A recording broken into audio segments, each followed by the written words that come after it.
नालंदा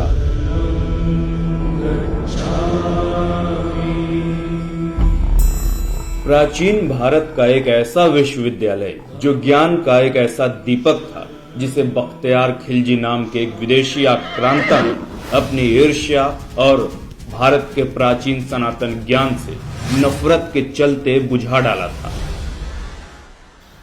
6वीं शताब्दी के आसपास नालंदा विश्वविद्यालय विश्व भर में ज्ञान का प्रमुख केंद्र था। चीन, कोरिया, इंडोनेशिया और टर्की से अनेक छात्र यहाँ भारतीय सनातन ज्ञान को सीखने और समझने आते थे। तक्षशिला के बाद नालंदा विश्वविद्यालय भारतीय ज्ञान परंपरा का सबसे प्राचीन और महत्वपूर्ण स्तंभ था। आइए आपको बताते हैं नालंदा में स्थित इस प्राचीन ज्ञान के सागर के पतन की पूरी कहानी। नालंदा विश्वविद्यालय के उच्चारण मात्र से आप भारतीय ज्ञान के प्राचीन काल में पहुंच जाएंगे। उच्च शिक्षा का यह प्राचीन केंद्र बिहार स्थित नालंदा जिले में था। इस विश्वविद्यालय का फैलाव 14 हेक्टेयर में था। 5वीं शताब्दी से लेकर 1193 के तुर्की के हमले तक भारतीय सनातन शिक्षा एक प्रमुख शिक्षा केंद्र रहा। नालंदा विश्वविद्यालय में अत्यधिक औपचारिक तरीके से वैदिक शिक्षा दी जाती थी। गुप्त साम्राज्य ने ही 5वीं शताब्दी में नालंदा विश्वविद्यालय की स्थापना कर विश्वविद्यालय शिक्षा को संरक्षण देना शुरू कर दिया था।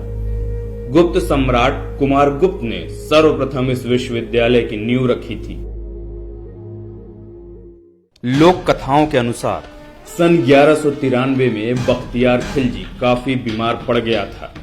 उसने अपने हकीमों से काफी इलाज करवाया मगर वह ठीक नहीं हो सका। मरणासन स्थिति में पहुंच गया। तभी किसी ने उसको सलाह दी कि वह नालंदा विश्वविद्यालय के आयुर्वेद विभाग के प्रमुख आचार्य राहुल श्रीभद्र को दिखाए और इलाज करवाए।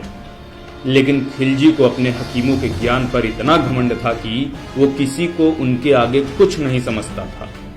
फिर भी अपनी जान बचाने के लिए खिलजी ने आचार्य राहुल श्रीभद्र से अपना बिना दवा खाए इलाज करने की शर्त रखी। एक दिन वैद्यराज खिलजी के पास एक कुरान लेकर पहुंचे और कहा कि इस कुरान की पृष्ठ संख्या इतने से इतने तक पढ़ लीजिए, ठीक हो जाएंगे। बख्तियार खिलजी ने वैद्यराज के बताए अनुसार कुरान को पढ़ा और ठीक हो गए। ऐसा कहा जाता है कि राहुल श्रीभद्र ने कुरान के कुछ पन्नों पर एक दवा का लेप लगा दिया था। वह थूक के साथ उन पन्नों को पढ़ता गया और ठीक होता चला गया। खिलजी इस तथ्य से परेशान रहने लगा कि एक भारतीय विद्वान और शिक्षक को उनके हकीमों से ज्यादा ज्ञान कैसे हो सकता है।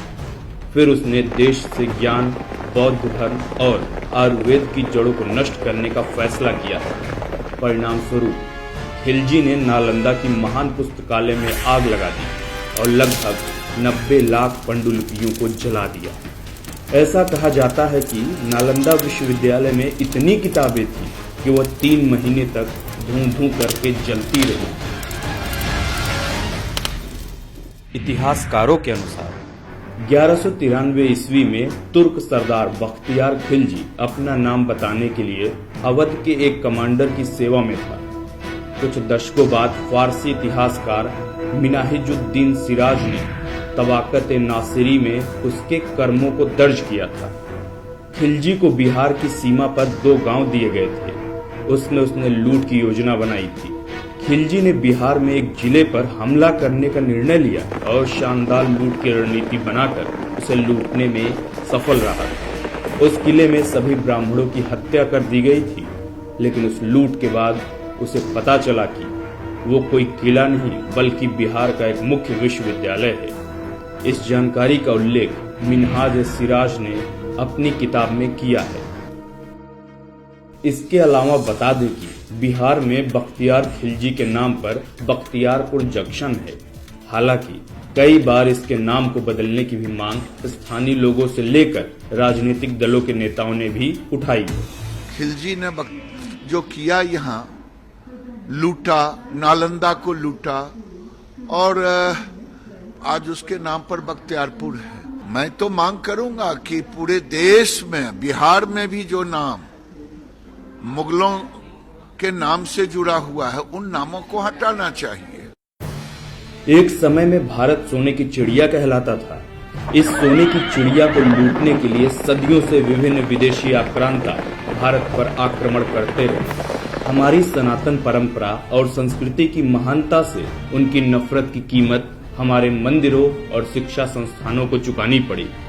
सनातन परंपरा को मिटाने का हर संभव प्रयास इस्लामिक आक्रांताओं ने तलवार के जोर पर किया और आज यही प्रयास इस परंपरा से द्वेष का भाव रखने वाले कथित प्रगतिशील बुद्धिजीवी और वामपंथी इतिहासकार वैचारिक तलवार के माध्यम से कर रहे हैं। परंतु सनातन का अर्थ है जो सदा से था और सदैव रहेगा। सनातन संस्कृति हमेशा रहेगी, जिसका पालन कर भारत फिर से विश्व गुरु बनेगा।